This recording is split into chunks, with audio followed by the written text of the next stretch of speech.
A educação em todos os níveis é um direito do cidadão e um dever do Estado.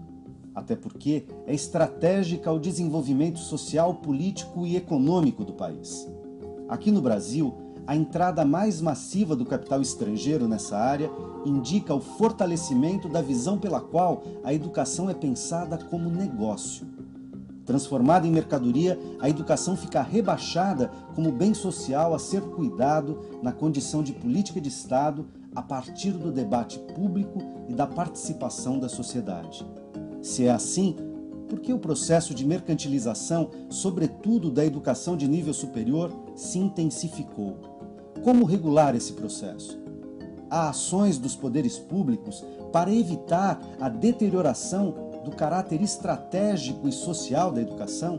E ainda, como equacionar a necessidade premente de qualificar a educação brasileira para fomentar o desenvolvimento e para aprofundar nossa democracia? Olá, o Melhor e Mais Justo de hoje discute a desnacionalização no ensino superior do Brasil. Para essa conversa eu tenho o prazer de convidar José Jorge Maggio, diretor do Sindicato dos Professores do ABC, Otaviano Helene, ex-presidente da DUSP, Associação dos Docentes da USP, e professor de Física da USP, e Arthur Roquette, conselheiro da Câmara de Educação Superior, órgão ligado ao Conselho Nacional de Educação. Bem-vindos. Obrigado. Ainda que tenha crescido o número de universidades federais nos últimos anos, o movimento contrário, capitaneado pela entrada do capital estrangeiro, pela desnacionalização de parte das instituições educacionais do país, parece ganhar cada vez mais força. O que isso significa? Em que medida a qualidade e as finalidades sociais da educação ficam comprometidas se tiverem que responder a objetivos comerciais e à lucratividade de empresários e acionistas? Essa é uma questão, é um novo problema ou um problema que se agudiza atualmente no Brasil? Bem-vindos de novo. Vou começar aqui à minha direita, professor Arthur. Eu vejo isto com bastante preocupação. Eu tenho externado isso, inclusive, no Conselho. O Conselho tem discutido em várias reuniões esse assunto, embora não tenha ainda colocado um documento definitivo a respeito do assunto. E por que eu acho que essa situação é perigosa? Na verdade, o Brasil é um país de dimensões continentais e que tem uma diversidade muito grande. Então eu vejo com uma certa cautela a presença massiva do capital estrangeiro, inclusive na área pedagógica. Eu acho que você tem que ter um programa de ensino, você tem que ter um projeto de ensino que, dentro do genérico, possa atender às peculiaridades regionais. Você tem que formar o jovem, levando em consideração a realidade na qual ele está inserido. É diferente a formação, por exemplo, de um arquiteto no Rio Grande do Sul, de um arquiteto no Acre. A mesma coisa ocorre, por exemplo, na área médica e em qualquer outra área. Então eu vejo com uma certa preocupação. E a minha preocupação, inclusive, é porque não tenho visto, atrás desse processo de desnacionalização, eu até agora não vi um projeto pedagógico. Então o que nós estamos vendo são projetos econômico-financeiros bem executados, mas não há um projeto pedagógico. Se há um projeto pedagógico, esse projeto pedagógico não tem sido divulgado. Então eu não tenho condições de analisar um projeto pedagógico. Isso é fundamental. Nós sabemos a importância da educação hoje em dia. Já foi o tempo em que a mão de obra barata, as riquezas naturais eram fundamentais para a afirmação de uma nação. Hoje, o importante é gerar tecnologia. O importante é transformar a tecnologia. O importante é adaptar essa tecnologia à realidade. E o que acontece? Você só consegue fazer isso se você tiver recursos humanos bem preparados, se você tiver quadros. Então, se você não tiver uma educação de qualidade, dificilmente você vai ter condições de gerar conhecimento. Dificilmente você vai poder se ombrear com as nações mais importantes do país. Então, esse é um assunto que me preocupa bastante. E tem mais. Eu acho que é um assunto que ele está correndo sem a devida regulamentação. Quer dizer, até o presente momento não há uma regulamentação por parte do Ministério, ou por parte até do Conselho, relativa a esse processo de desnacionalização. Da entrada do capital estrangeiro. E não é só a entrada do capital estrangeiro. Nós temos um processo de fusão, incorporação e aquisição que vai com uma velocidade espantosa. Muito disso proporcionado, sim, pelo capital estrangeiro, mas em alguns casos não. De qualquer forma, além do processo de desnacionalização, você ter monopólios muito grandes, com instituições de ensino, como está sendo divulgado aí, 1 milhão de alunos, 1,5 milhão de alunos, é muito complicado. Numa fusão entre a Anhanguera e a Croton. É, não quis citar nome, mas esse é o caso. 1 milhão de alunos. E tem outros aí que estão com 400, 500 mil alunos. Então isso é muito preocupante. Porque, inclusive, para fazer um atendimento dessa natureza, em massa, é necessário ter um projeto pedagógico específico. Um projeto pedagógico que procure atender ou minimizar esse grande alunado. E eu não estou vendo isto. Então o processo de desnacionalização é sério. Eu acho que não é só esse processo, mesmo nas fusões, incorporações e aquisições feitas por grandes grupos que não têm o capital estrangeiro, também é complicado. Isso vai acabar com a nossa diversidade, vai acabar com aquele enfoque regional. Há algum tempo atrás, não, alguns anos atrás, eu tive num debate na Universidade de Coimbra que discutia uma proposta da Organização Mundial do Comércio. Proposta da Organização Mundial do Comércio e que, na ocasião, colocava a educação como um objeto de comércio. E, na época, nós não éramos a maioria, nós éramos a minoria, nós defendemos que a educação não poderia ser tratada dessa forma. Como bem colocou o programa, é um direito do cidadão, um dever do Estado. Deixa eu colocar o Otaviano na conversa. Otaviano. Então, vamos lá, né? Acho que o professor Arthur já levantou a bola. Quer dizer, esse problema da desnacionalização é uma parte do problema da privatização.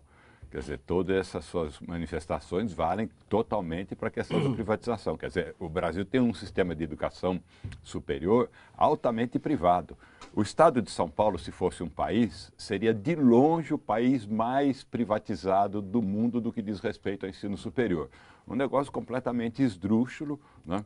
E como o Arthur colocou bem, são instituições que vão se fundindo, uma delas tem 1 milhão de estudantes, ela é maior que as federais, todas as federais juntas. Quer dizer, o ensino público superior no Brasil é um apêndice do setor privado. Aqui no estado de São Paulo, a barbaridade ainda é maior. 97% das vagas oferecidas no vestibular são instituições privadas e só 3% nas públicas. No ingresso melhora um pouco, porque as vagas oferecidas, muitas delas são muito ruins, né, e as pessoas não se interessam por elas, não são preenchidas, né? E com todos os problemas, né? E há enganos fundamentais que acabam justificando, de um lado, a privatização e, de outro lado, essa internacionalização. Acho que até foi bem colocada a questão do interesse que aparece na OMC, a OMC e o GATT, tentando colocar a questão da educação como sendo uma mercadoria, como qualquer outra mercadoria, então tem que cair nos acordos internacionais de que, sei lá, se é para abrir uma faculdade, então o governo de um país tem que abrir uma concorrência internacional para ver quem que vai fazer a faculdade naquele lugar, levando ao extremo, é isso que interessa aos países mais poderosos dentro da OMC, né? Mas o que eu tinha comentado antes é que existem enganos de base que acabam justificando a privatização, justificando para o grande público, né, e o interesse econômico aproveita essa justificativa. Uma delas é quanto ao custo, né, como se o setor privado fosse mais barato que o público. Não é verdade. O setor privado só parece mais barato que o público porque você compara coisas diferentes, né? Você compara o público que concentra os seus cursos, como agora há pouco a gente conversando com o professor Arthur, na área médica, por exemplo, quase metade da Unesp, mais que 1/3 da Unesp é na área de saúde, evidentemente é um curso caro. A Unesp é a Universidade do Estado de São Paulo. É a Universidade Estadual Paulista. Né? Então, as públicas concentram os seus cursos em cursos caros, não caros porque são mal administrados, nada, porque eles são caros por natureza. Quer dizer, um curso de medicina, acho que o aluno para se formar são 6.000 horas de aula. Exatamente. 6.000 horas. Hospital, escola. tem hospital escola, você não dá laboratório com seres vivos, para mais do que alguns poucos estudantes no laboratório. Não pode pôr 50 no Os laboratório. hospitais veterinários têm hospitais veterinários. Sim. As veterinárias têm hospitais veterinários, que é tão caro quanto um hospital humano. Humanos, porque a infraestrutura é a mesma, o número de estudantes que você pode colocar no laboratório é o mesmo. E enquanto que as instituições privadas concentram os seus cursos... Bom, e além disso, as universidades públicas têm uma quantidade de pesquisa... Além de ter a pesquisa. Que tem um custo próprio, claro, que muitas privadas não têm. têm. Então, mas mesmo ainda não considerando ainda esse aspecto, quando você compara curso a curso, então não vale comparar a instituição privada com a instituição pública. A instituição privada dá, em grande parte, cursos noturnos, que a pessoa não precisa ir todos os dias de semana, o número de aulas é pequeno, é aula que só tem aula presencial na sala. Giz e lousa, né? Giz e lousa, né? Usa os 20% de ensino à distância que é permitido abundantemente, todas elas usam, né? Então faz tudo para baratear o curso, e de um lado. De outro lado, a instituição pública que pega esses cursos que são bem mais caros por natureza, né? Agora, quando você compara curso a curso, então compare um curso, por exemplo, de economia numa universidade pública com um curso de igual qualidade de economia numa instituição privada. Por exemplo, a FGV. Ela tem um excelente curso de economia.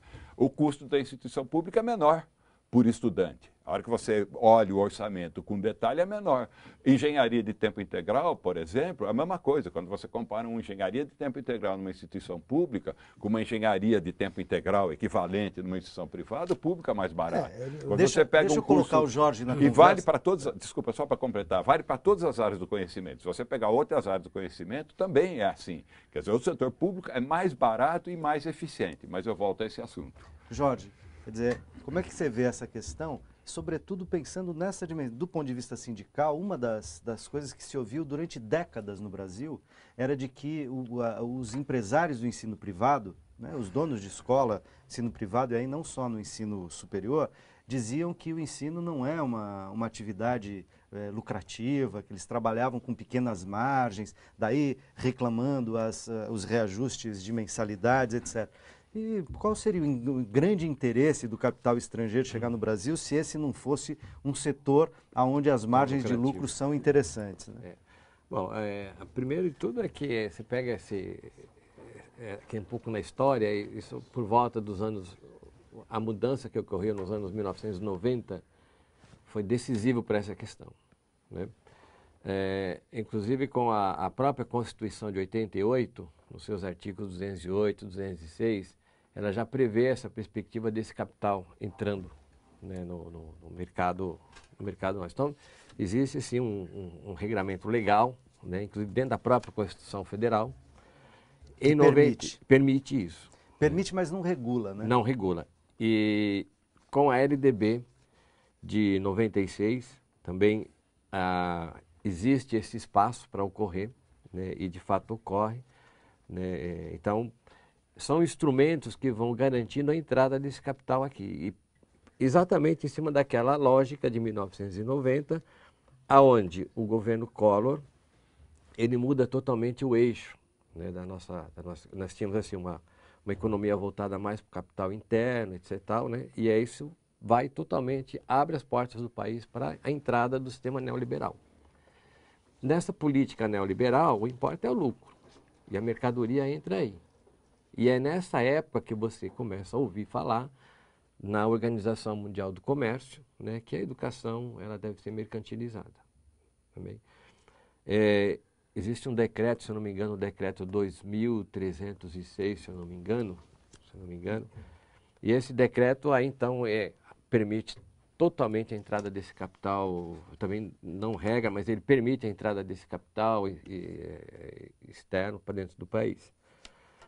A partir daí, então, esse pessoal tem um grande interesse. Aí você pega, por exemplo, as grandes fusões. As grandes fusões começam a partir por volta de 2000 e pouco, começam as fusões.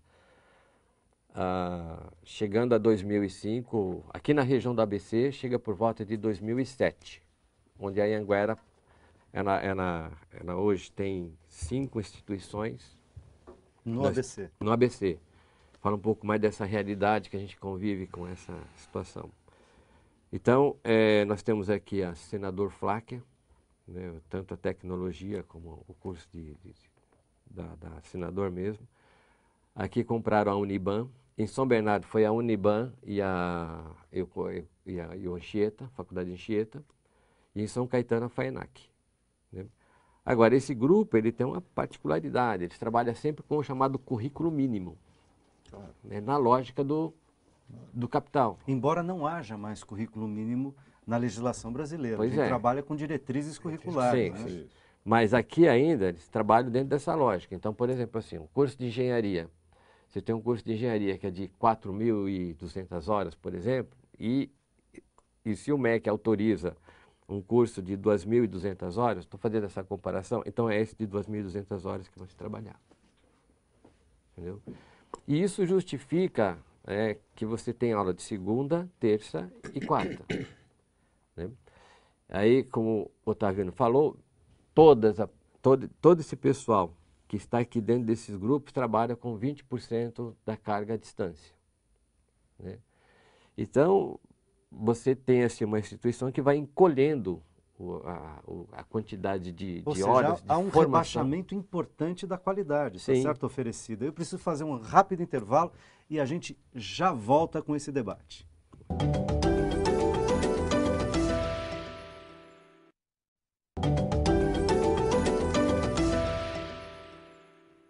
O programa de hoje fala sobre os impactos da forte entrada de grupos de capital estrangeiro na educação brasileira. Pelo que está sendo anunciado na mídia, a concretização da fusão entre a Anhanguera Educacional e a Croton Educacional renderia um faturamento bruto anual de 4,3 bilhões de reais e, como já foi dito no primeiro bloco, mais de 1 milhão de alunos. Esse número de estudantes corresponde a cerca de 15% das matrículas no ensino superior brasileiro, grande parte mantidas com investimentos públicos através de programas como, por exemplo, o FIES, Fundo de Financiamento Estudantil, e o ProUni, a Universidade para Todos.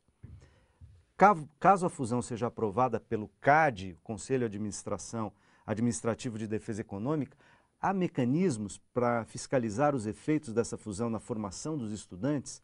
E por que o CAD?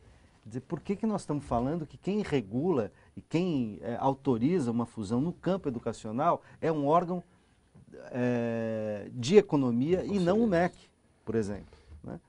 A gente está, me parece, numa certa encruzilhada. O debate seguiu aceso durante o intervalo e o Arthur está dizendo aqui, então, eu quero começar falando. Professor Arthur, por favor. Eu quero começar falando o seguinte, não há dúvida que o setor educacional é lucrativo. E só pode ser lucrativo, porque se não for lucrativo, não tem condições de manter a qualidade da educação. Então ele tem que ser lucrativo. O fato dele ser lucrativo não quer dizer que ele deva ser essencialmente comercial. Tem que ter uma preocupação com a qualidade do ensino ministrado. E as instituições de melhor porte têm isto. Porque, na verdade, se não tiver essa qualidade, é um tiro no pé. Porque ela começa a não ter aluno. Se nós verificarmos hoje, as instituições privadas de melhor qualidade são aquelas que têm um grande contingente de alunos as procurando. Então, é lucrativo. É por essa razão que as multinacionais têm vindo para cá. Mas no Brasil tem uma particularidade mais interessante ainda. Eu considero o FIES um dos programas mais interessantes que o atual governo propôs e implantou. Ele é excelente para o aluno, excelente para a sociedade, mas ele é muito bom também para as instituições de ensino. Veja bem, com o FIES, você pode praticar mensalidades maiores.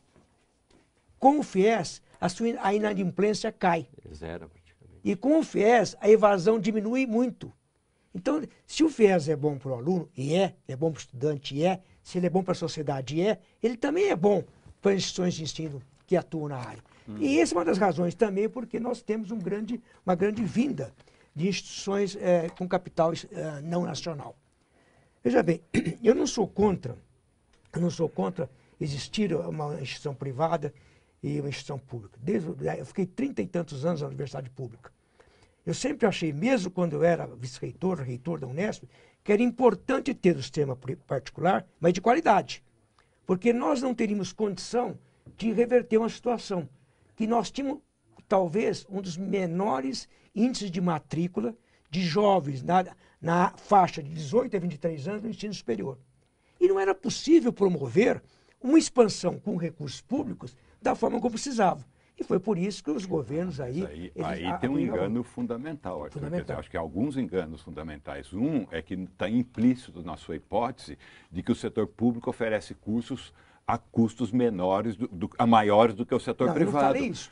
Sim, mas está implícito. Você disse que o setor público não tem como atuar. Não tem como porque, não tem como? não é isso. Não tem porque o percentual destinado... Ué, se ele é mais barato, por que não é ele que se expande? É o setor privado que se expande? Não dá para entender. Não é isso. O setor público, ele, na verdade, ele implanta os seus cursos, faz a sua extensão à comunidade e faz a sua pesquisa com orçamento vindo do Estado. Sim. Veja bem, no Estado, com o percentual que é destinado à educação, não tem condições para promover a expansão que nós tivemos que fazer. Tanto é verdade que você mesmo disse, você disse São Paulo, mas nós temos 75% das vagas da educação superior brasileira são vagas do ensino privado. Das matrículas. Das matrículas. Das vagas é mais. Não, das vagas é mais. Vamos ter em termos de matrícula. Então, na minha opinião, já quando o reitor dizia o seguinte, olha, não há condições de nós promovermos essa expansão que é necessária com recursos públicos, a não ser que nós façamos uma diminuição na qualidade. E não é interessante, porque o setor público é o setor que mantinha uma qualidade Desculpa, eu vou insistir no meu ponto, Claro. que acho que você vai concordar. Quer dizer, se você compara o mesmo tipo de curso, curso de letras de tempo parcial, curso de química noturno, curso de engenharia de tempo integral, curso de história, não sei do que, do setor público e do setor privado, o do setor público é mais barato. Então, não tem lógica um país que você tem uma possibilidade de oferecer um serviço, uma educação mais barata e opta pela mais cara. E ainda com uma vantagem, o setor privado, por não ter o setor público, por não ter essa necessidade de lucro que você comentou, né, ele pode oferecer o curso que a população precisa no lugar que ela precisa. O setor privado não, o setor privado vai abrir mais um curso de pouco retorno numa região urbana onde tem a população que paga. Em décadas, o setor público não fez isto. Sim, mas se não fizer, vamos ficar mais décadas sem fazer. Em décadas não fez isso. Tanto que nós chegamos a um percentual de matrículas, há 5 anos atrás, abaixo de 10%. Então, precisaria reverter isto. E a única forma de reverter isso seria você ter a educação particular. Porque você não ia tirar recursos. Veja bem. O fulano está pagando, sei lá, R$200 na pública. Se as pessoas pagarem R$200 a mais de imposto, desculpa, está pagando R$200 de mensalidade de uma privada. Se as pessoas pagarem R$200 de mensalidade de impostos, você oferece uma pública bem localizada geograficamente na área de conhecimento que precisa e com a qualidade que precisa e tratando melhor os seus estudantes, a sociedade. Assim. Você está fazendo não é assim porque não quer que seja assim. Inclusive, Arthur, desculpa, aqui faz tempo que a gente não briga na mesma mesa, né, Arthur? Você disse que nós éramos a rabeirinha da oferta de ensino público superior, inclusive na América Latina. Ensino público como um todo. Ensino superior, desculpa, ensino superior como um todo. Nós éramos a rabeirinha, quando privatizou, continuamos a rabeirinha. Então, nem sequer o problema que se propunha resolver, resolveu, se é que ia resolver. Veja bem. Agora, me permitam entender, só para a gente não polarizar, me permitam entender. Eu vou perguntar a vocês o seguinte, a todos. Nessa lógica que o Otaviano está nos trazendo, diria o seguinte, quer dizer, a expansão do ensino superior público, né, exigiria um aumento das possibilidades de financiamento público para poder expandir. Ele supõe que seria necessário um aumento de imposto para você poder crescer as receitas para expandir a educação. Na medida em que, se eu apenas expandisse sem crescer a receita, eu teria que entrar no bolo orçamentário de outros setores da atividade pública, como, sei lá, saúde, transporte, segurança, etc. Então, os recursos públicos, por mais que a nossa carga tributária não seja negligenciável, ela é grande. Mas é pequena comparado com outros países. Exatamente. Né? Então, a gente não tem recursos para ter uma rede pública de qualidade capaz de atender a todos, a não ser que a gente produzisse uma outra política. Tem aí uma mudança de rota importante. Não foi essa a escolha do Brasil. Tá certo? Não sendo essa a escolha do Brasil, digamos, até que pudéssemos fazer essa escolha, até que a gente tivesse condição de criar esta situação, o ensino privado está presente e deveria estar presente, não sei, complementando a ação pública, a partir de políticas, e sendo regulado pelo setor público, tá certo? Com alguma garantia de qualidade. Mas se fosse isso... Espera um pouquinho, eu queria colocar porque vai ser provado. Isso, o que eu estou falando, o que eu estou falando foi colocado, entende, de certa maneira sintetiza a posição de vocês? O ponto que foi colocado pelo mediador está perfeito. Está perfeito. Veja bem, para eu fazer a expansão do sistema público, eu teria que ter mais recursos para a educação. Teria que, na verdade, praticamente dobrar os recursos do nosso PIB e investir em educação. Para fazer isto, o governo teria que ou aumentar impostos, ou ele teria que fazer uma redistribuição no orçamento. Então, tirar recursos, por exemplo, do transporte, tirar recursos da saúde para colocar na educação. Porque com os recursos que atualmente estão destinados à educação, é impossível fazer a expansão necessária. Mas essa é a causa, exatamente. Não são destinados recursos para que seja privatizado. Tanto que qual é o estado mais privatizado no Brasil? O estado de São Paulo, que é o mais rico.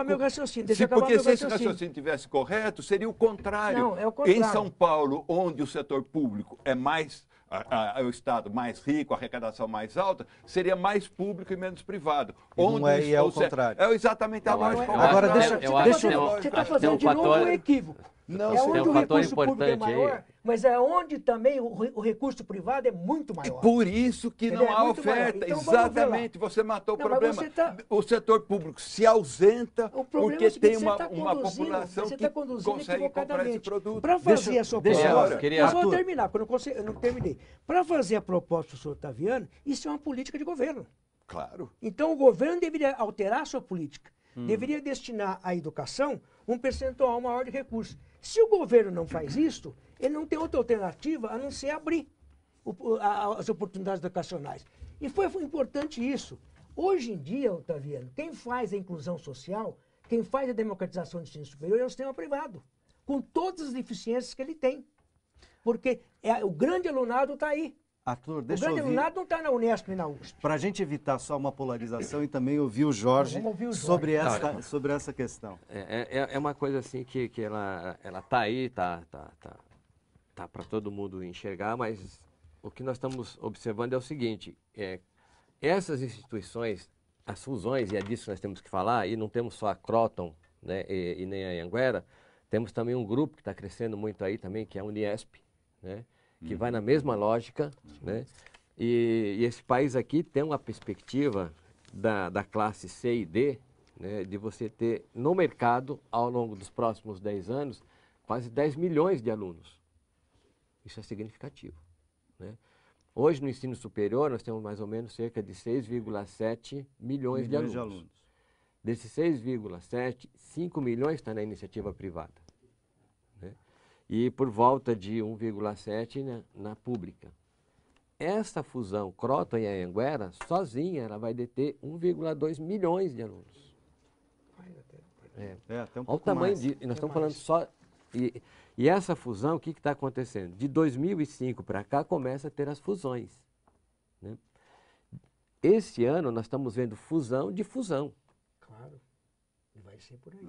Entendeu? Então a gente tem um aprofundamento da questão da privatização. Isso não se trata só mais de discutir a presença do ensino privado, mas uma espécie de aprofundamento da ação privada, inclusive com a entrada do capital estrangeiro de maneira massiva.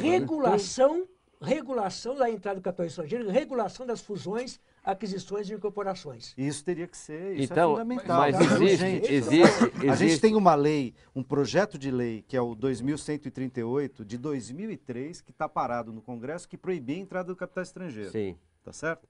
Então, essa é uma discussão que sofre obstáculo no Congresso, até pela presença de lobbies e de grupos ligados à educação privada no nosso Congresso, tá certo?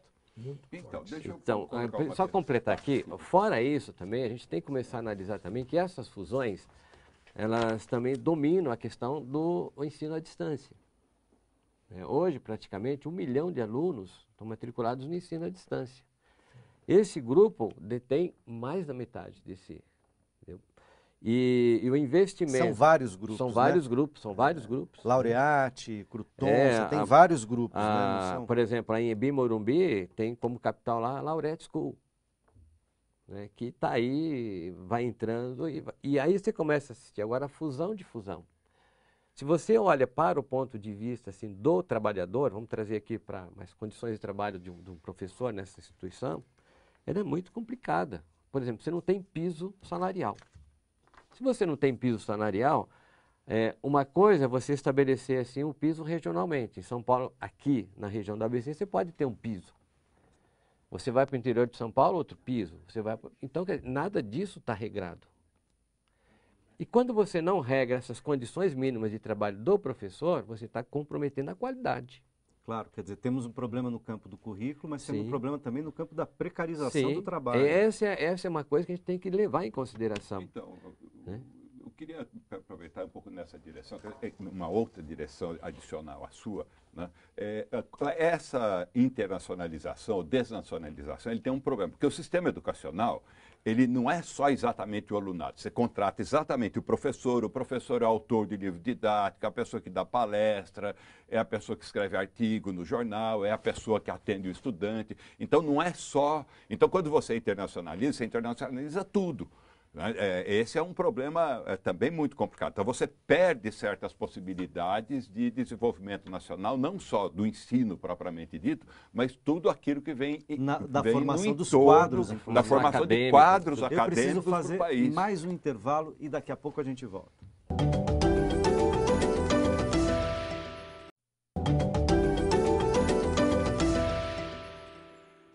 Hoje, o Melhor e Mais Justo discute a desnacionalização da educação brasileira. O ensino superior brasileiro tem mais de 6,5 milhões de alunos. A gente já falou isso no segundo bloco. A meta do novo Plano Nacional de Educação até 2020 é mais do que dobrar esse número. Na opinião de vocês, haveria possibilidade de atingir essa meta sem contar com o capital estrangeiro nos moldes em que a gente está, em que a educação brasileira está estruturada? Como ampliar a nossa estrutura e promover qualidade? A gente já ouviu o Otaviano aqui defendendo que seria possível fazer isso na educação pública. Jorge. Bom, eu vejo o seguinte, a educação privada, ela vem aí, ela atende uma demanda? Atende.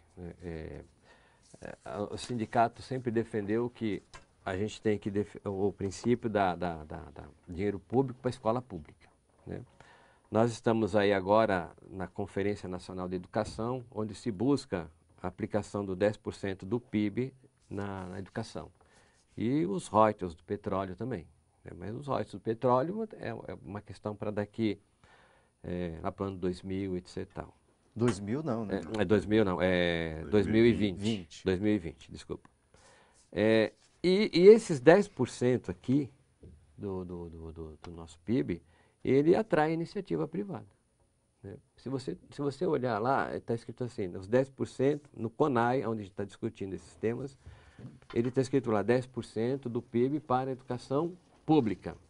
Existe um forte lobby dos mantenedores do ensino privado, inclusive representando por essas fusões, megafusões, que quer tirar a palavra pública. Já tirou, né? No parecer no Senado já tirou. Isso é muito complicado. Então, é a ação desse lobby em cima disso. E em contrapartida, quando você fala de educação, você está falando uma questão de soberania nacional, principalmente nessa época que nós estamos vivendo, né? E aí, o que você tem? Nessas fusões, como o objetivo é o lucro, nós estamos vivenciando um professor dando aula para 110 alunos numa sala de aula. Então, muitos alunos, currículos rebaixados, entendeu? Sem plano de carreira, não tem formas de contratação dadas por hora-aula. Quer dizer, isso, na verdade, mal a gente poderia chamar de educação. Sim, né? Luiz, só para você ter uma ideia, não se tem um plano de carreira, né? Os mantenedores se recusam a conversar sobre o plano de carreira.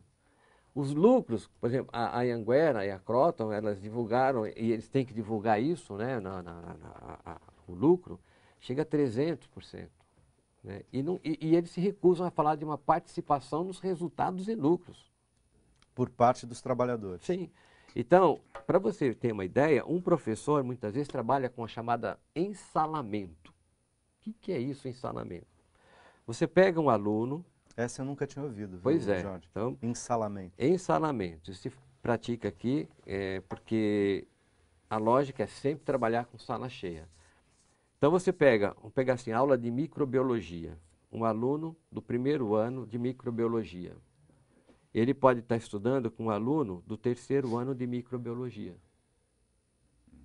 Entendeu? Para que a sala permaneça cheia, é Para isso? que a sala permaneça Além cheia. disso, há um mecanismo que parece que ocorre, como há uma evasão muito grande, né, nesses grupos muito grandes e com salas muito grandes, há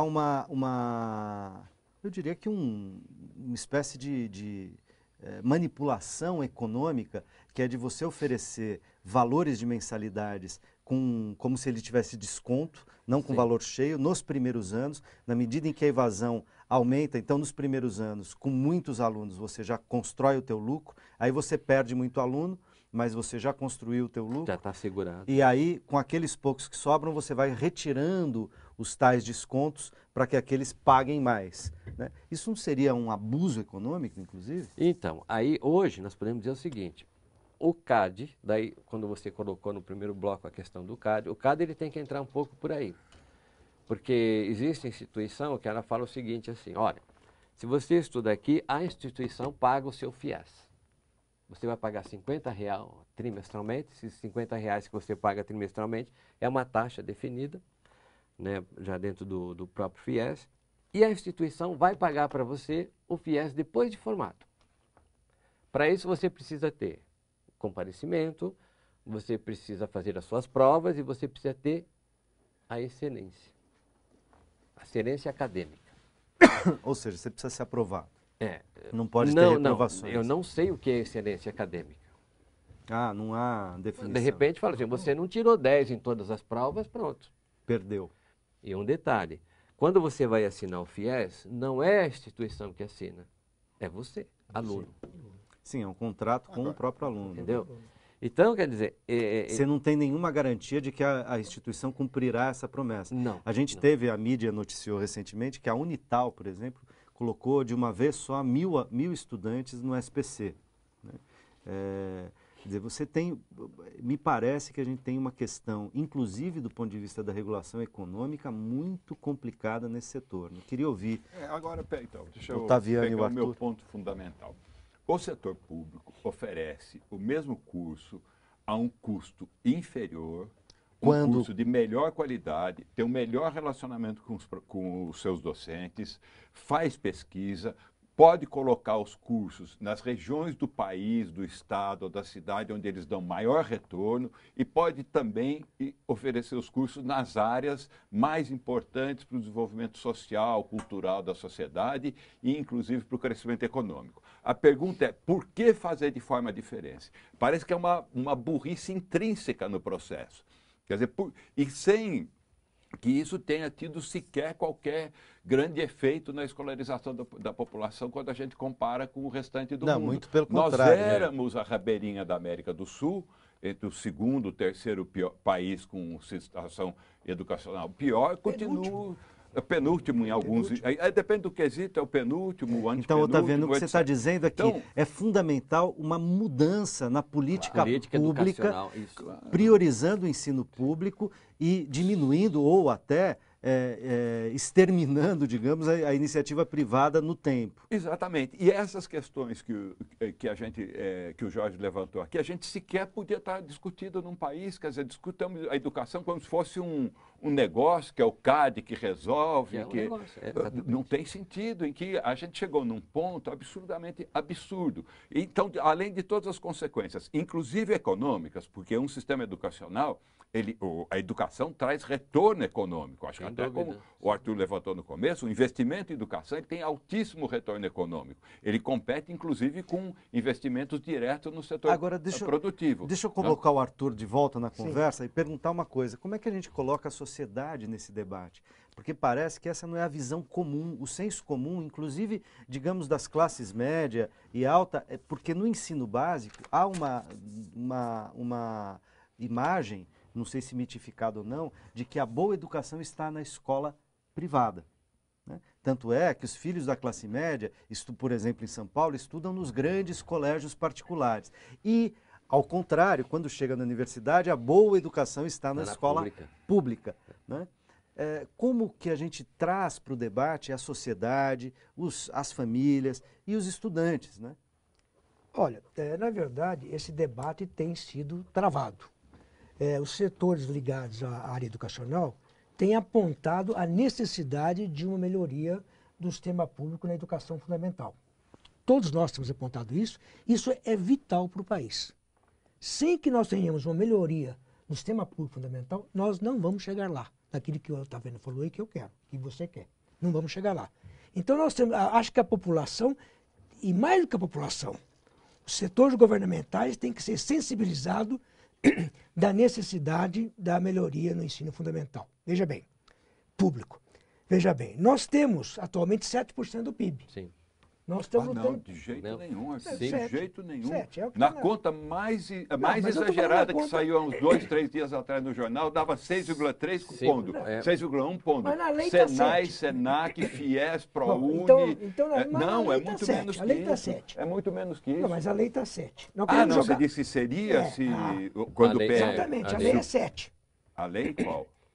A última aprovação que teve do Plano Nacional de Educação é 7%. Mas ele não foi aprovado, ele está no Congresso. Sim, mas está lá os 7%. Não, mas a realidade hoje o que é praticado não chega a isso. Não briguemos por 6 ou 7, vamos para o mérito. Nós precisamos de 10. Precisamos de 10. Mesmo com 10, essa expansão aí, ela é complicada. E outra coisa, veja bem, a questão é prioridade, é priorizar. O que o governo vai priorizar? Porque, evidentemente, os recursos são restritos, mais ou menos são restritos. Então, o governo tem que priorizar. Enquanto o nosso governo, não estou dizendo este governo, porque esse governo até que avançou, enquanto o Estado não chegar à conclusão que a educação é fundamental por tudo que nós temos aqui, vai ser difícil.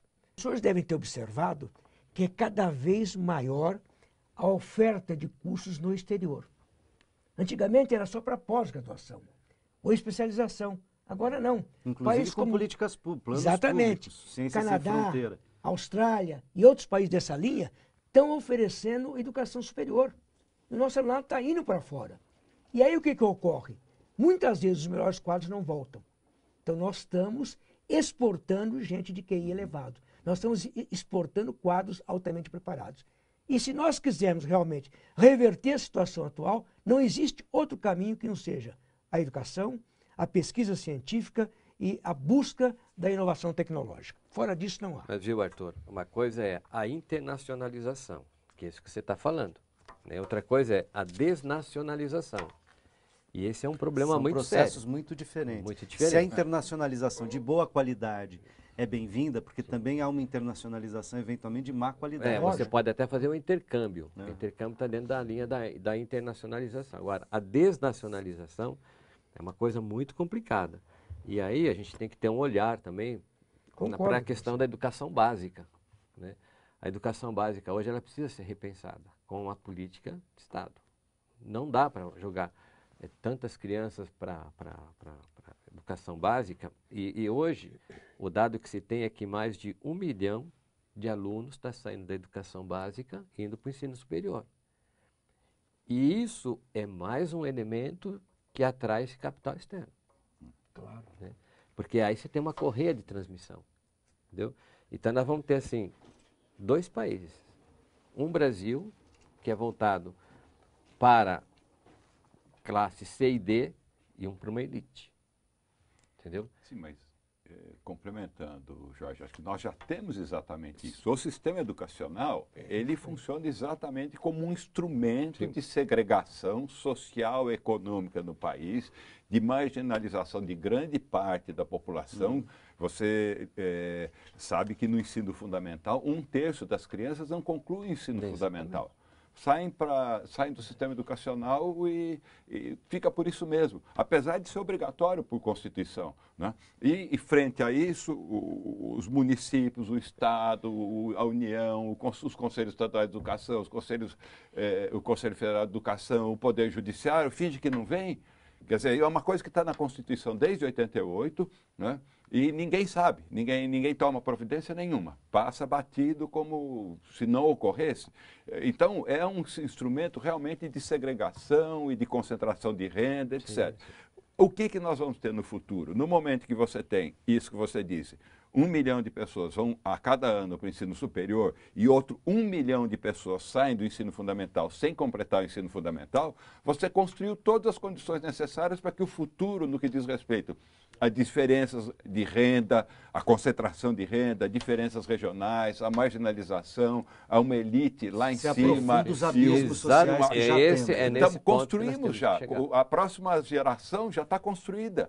A próxima geração é o que saiu nessa última década do sistema educacional e o que está saindo hoje. Então, aí já está comprometido. E isso não se está se enfrentando. Não? A questão desse rebaixamento do ensino superior oferecido pelas instituições privadas até vem por esse caminho. A hora que você forma uma quantidade grande de pessoas com altíssima deficiência no ensino médio, ela acaba aceitando aquele ensino superior que ela acha que é um ensino superior, e não é, de fato, né? Rebaixando o ensino superior, rebaixando a expectativa da população do que vem a ser o ensino, um sistema educacional superior, e viabilizando um rebaixamento ainda maior. Quer dizer, então nós não estamos enfrentando, estamos criando o problema do futuro, estamos agudizando essa questão a troco de coisa nenhuma, a troco de satisfazer o quê? Uma vontade financeira enorme. Só para dar um número. Quando a gente fala porcentos do PIB aqui, a gente está falando de valores da ordem de várias e várias dezenas de bilhões de reais por ano para o sistema educacional privado, sim, inclusive para o superior. Em termos mundiais, a educação, ela equivale, veja, o número, até a gente tem que pular do bilhão para o trilhão.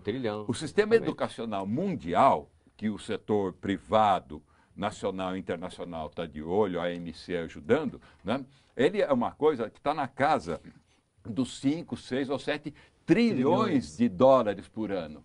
Trilhões, porque alguns por cento do PIB mundial. Só o ensino superior é trilhão, 1 ou 2 trilhões por ano. Né? Então você já está numa... É evidente que quando você tem um negócio desse tamanho, o setor privado vai deitar e rolar. Né? Inclusive porque ele não investe, o setor privado não investe.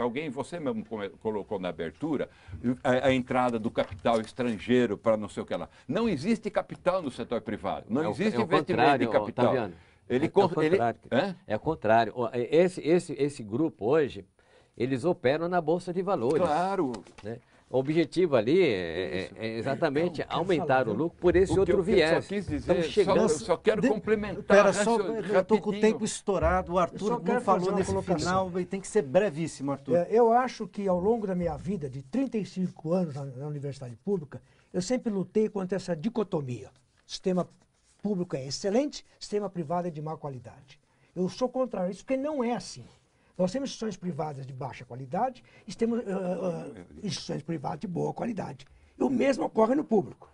Então, essa dicotomia não serve, não é adequada. Outra coisa, tem que se lembrar que há investimento, sim. Hoje, grandes clínicas que nós temos, grande atividade feita junto à comunidade é feita pelo sistema privado. Os alunos do sistema privado prestam serviço social à comunidade. Nos hospitais, nas clínicas, no serviço de atendimento jurídico e assim por diante. Apenas uma pequena parcela, né? Essa é a exceção. Deixa eu só fazer já é exceção. Agora, desculpem, o nosso tempo acabou. Tá. O nosso tempo acabou. Eu agradeço muitíssimo. E a gente Todo pode até combinar, assumir o compromisso de fazer outros programas para continuar debatendo esse tema. Agradeço também a você. Desculpa pela voz. Agradeço também a você que nos acompanhou até aqui. O conteúdo desse programa já está disponível no nosso portal, onde você pode sugerir temas e rever outros debates que fizemos por aqui. Acompanhe a nossa programação também pelas redes sociais, facebook.com/RedeTVT, pelo Twitter, @RedeTVT e pelo canal 13 da NET. A gente se encontra na próxima quinta-feira ou a qualquer momento pela internet. Forte abraço.